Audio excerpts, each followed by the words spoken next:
Այսօրվա ձեր ներկայության մասին իշխանությունները գիտենք, որ գնում են հայոց ցեղասպանության ժխտողական քաղաքականության հետևից, ձեզ համար ցեղասպանությունը փաստ է, փաստ չէ, ինչպես եք վերաբերվում առհասարակ այս քաղաքականությանը։ Չէ, ցեղասպանությունը դա փաստ է, փաստը ոչ թե միայն հայ ժողովրդին,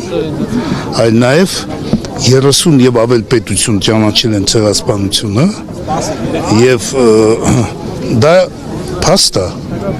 մենք չենք կարող սա ժխտենք եւ այսօրվա ժողովրդի ներկայությունը դրա մասին է խոսում։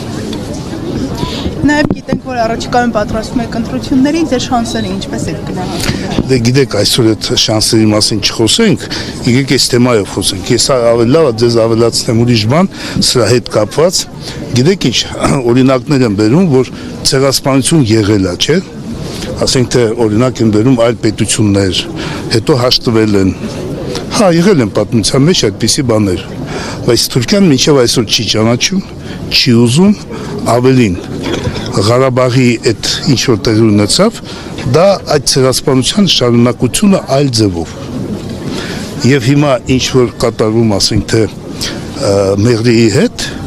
դա նույն ձևի, ինչ խնդիր է լուծում Օսմանյան Թուրքիան ցեղասպանության ժամանակ, նա ուզում էր ստեղծել միատար պետություն, որը տեղավորվում էր պանթուրքիզմի գաղափարի մեջ։ Հիմա Ղարաբաղում մենք տեսանք նույն գաղափարի շարունակությունը, բայց այլ ձևով։ Հիմա խնդիրը դրված է նաև Սյունիքի եւ բանը, այնպես որ մոռանալ ցեղասպանությունը, որը շարունակվում է, դա հնարավոր չի ու դա չի բխում եւ անվտանգությունը չի ապահովում հայ ժողովրդի։ Շնորհակալ։